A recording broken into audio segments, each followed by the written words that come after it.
கூட்டுறவு வங்கிகளில் விவசாய கடன் பெற்றவர்களுக்கு கூடுதல் சலுகை 75,000 ரூபாய் முதல் 1 லட்சம் ரூபாய் வரை பெற்றவர்களுக்கு கூடுதலாக 40,000 ரூபாய் தள்ளுபடி என முதலமைச்சர் விஜய் அறிவிப்பு. 75,000 ரூபாய் முதல் 1 லட்சம் ரூபாய் வரை பெற்றுள்ள பயிர்க்கடன்களுக்கு அதிகபட்சமாக 75,000 ரூபாய் வரையும், 1 லட்சம் ரூபாய்க்கு மேல் பெற்றுள்ள பயிர்க்கடன்களுக்கு அதிகபட்சமாக 35,000 ரூபாய் வரையும் தள்ளுபடி வழங்கப்படும்.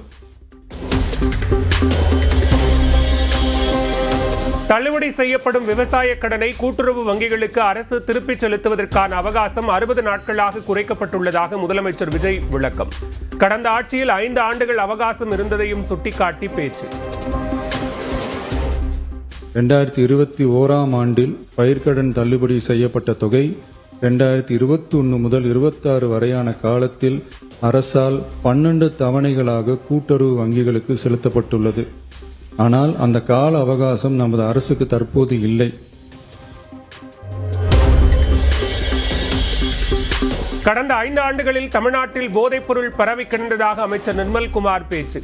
கடந்த ஆட்சியில் போதைப் பொருள் கடத்திய ஜாஃபர் சாதிக்குடன் ஆளும் கட்சியினர் தொடர்பில் இருந்ததாக குற்றச்சாட்டு. இன்டர்நேஷனல் போதைப் பொருள் கடத்தல் மன்னன் ஜாஃபர் சாதிக் என்ற நபர் டெல்லியில் கைது செய்யப்பட்டார். அவருடனும் அப்போது இருந்த முதல்வர் குடும்பம் முதல் அமைச்சர்கள் வரை அதிகாரிகள் வரை அனைவரும் எவ்வளவு தூரம் தொடர்பில் இருந்தாலும் எல்லாருக்கும் தெரியும். இதுவரை அந்த நபர் சம்பந்தப்பட்ட எந்த வழக்கும் தமிழ்நாட்டில் பதிவு செய்யவில்லை. குற்றச்சாட்டு எழுந்ததும் ஜாஃபர் சாதிக் கைது செய்யப்பட்டதாக எதிர்க்கட்சித் தலைவர் உதயநிதி விளக்கம். தாவேக அமைச்சராக இருப்பவர் பவுடர் நுறுக்கிய விவகாரத்தில் காவல்துறை ஏதாவது விசாரணை நடத்தியதா என கேள்வி.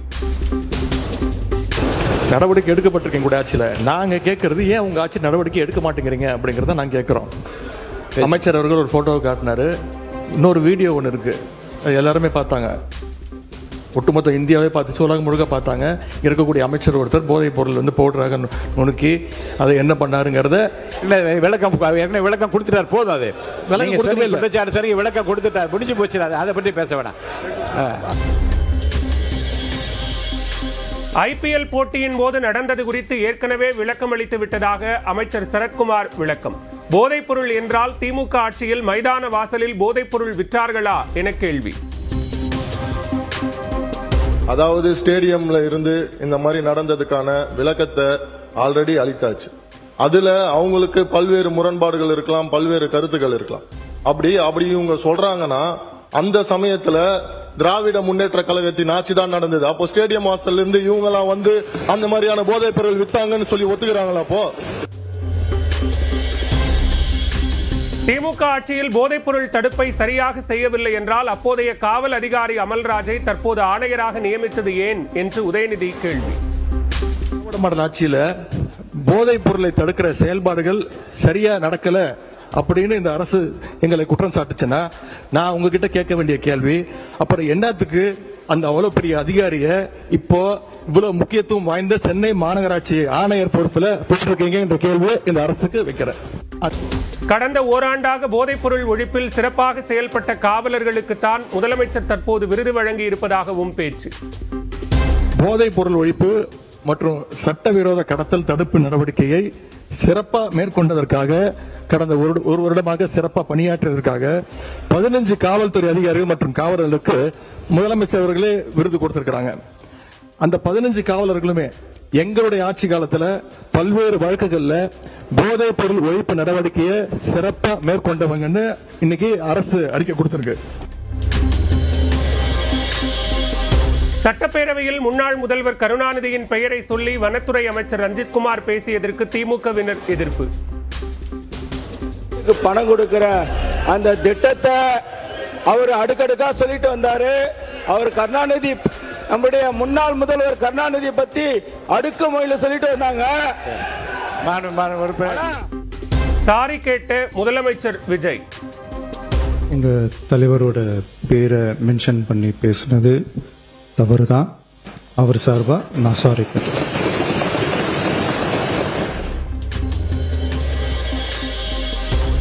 சட்டப்பேரவைக்கு அப்பா மீண்டும் வரும்போது பலர் இருக்க மாட்டார்கள் என முன்னாள் அமைச்சர் KKSSR ராமச்சந்திரன் பேச்சு.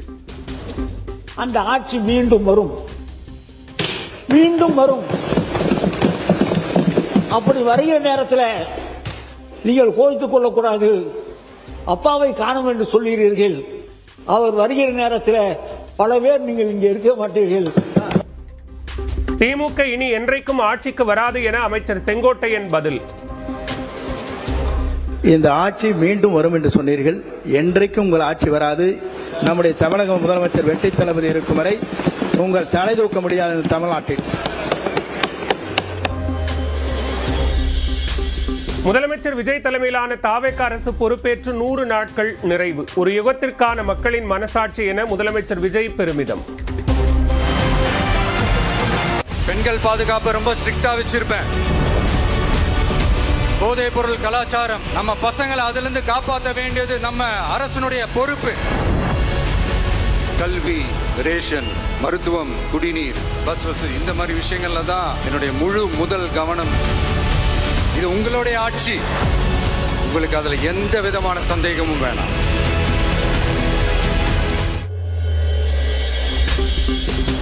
நூறு நாள் தாவேக ஆட்சியில் எந்த ஒரு புதிய திட்டத்தையும் கொண்டு வரவில்லை. தமிழ்நாட்டு மக்களை ஏமாற்றி ஆட்சிக்கு வந்ததுதான் 100 நாள் ஆட்சியின் சாதனை என்றும் அதிமுக பொதுச் செயலாளர் EPS விமர்சனம்.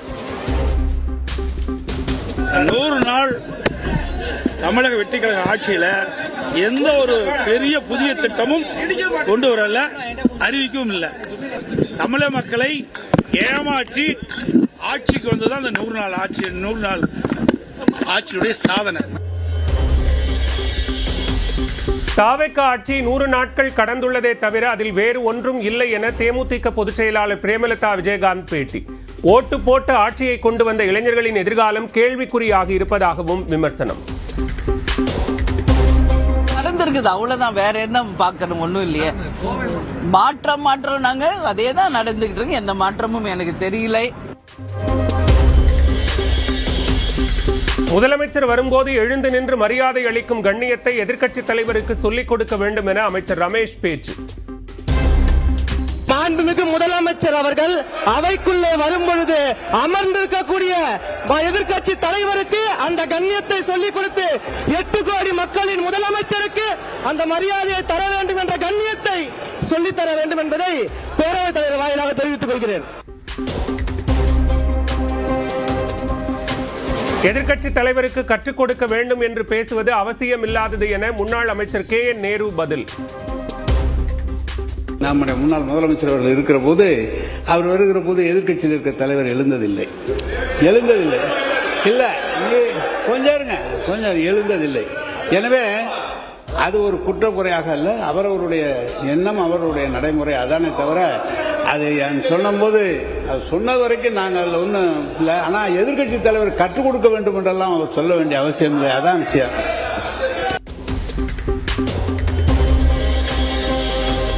பேரவைத் தலைவர் வரும்போது MLAக்கள் எழுந்து நிற்பது மரபு. முதல்வர் வரும்போதும் எழுந்து நிற்க வேண்டுமா என முன்னாள் முதலமைச்சர் OPS கேள்வி.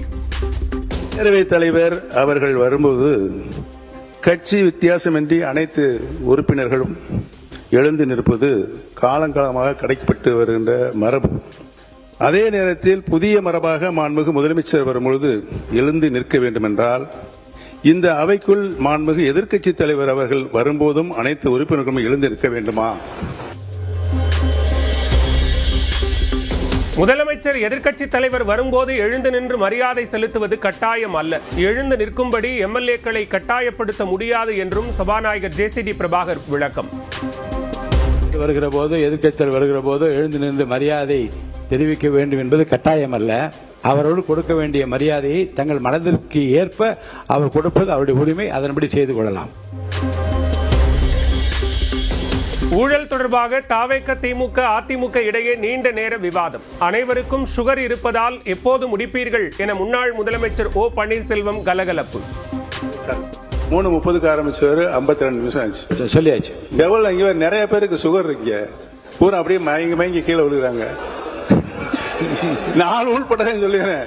பயங்கர வேதனையா இருக்கு, சமாளிக்க முடியல. இல்லாட்டி ஒன்று செய்யுங்க, பதில் வரைய காலையில் வைத்துக் கொள்ளுங்க. ஆளும் தாவேகவுடன் இணைந்து பயணிப்போம் என விசிக தலைவர் திருமாவளவன் அறிவிப்பு. உளுந்தூர்பேட்டையில் நடைபெறும் மாநாட்டில் கடும் நெரிசலுக்கு இடையே அறிவித்தார். இன்றைக்கு ஆளுகிற முதலமைச்சர் அன்பு சகோதரர் ஜோசப் விஜய் அவர்களோடு நாம் கூட்டணி வைத்திருக்கிறோம். விடுதலை சிறுத்தைகளும் தமிழக வெற்றி கழகமும் இன்னைக்கு இந்த களத்தில் தமிழக அரசியல் களத்தில் இணைந்தே பயணிக்கும்.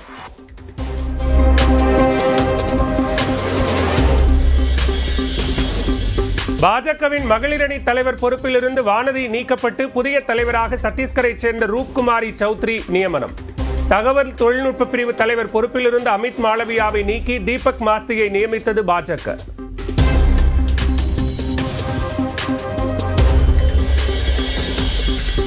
பாமக தலைவர் அன்புமணியை சந்தித்த 5 அதிமுக எம்எல்ஏக்கள் சம்பத்குமார், வேலழகன், மோகன், பழனிசாமி மற்றும் சுகுமார் ஆகியோர் சென்னையில் உள்ள இல்லத்தில் சந்தித்து அரை மணி நேரம் ஆலோசனை.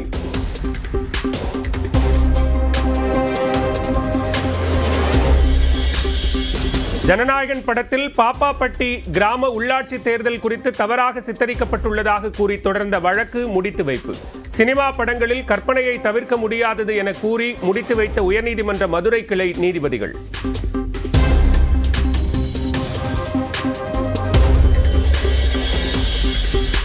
தஞ்சையில் பள்ளி மாணவிகளுக்கு பாலியல் தொல்லை தந்து வந்த அரசு உதவி பெறும் பள்ளி விளையாட்டு ஆசிரியர் கைது. ஆசிரியருக்கு உதவி செய்த தனியார் பள்ளி ஆசிரியையும் கைது செய்த காவல்துறை.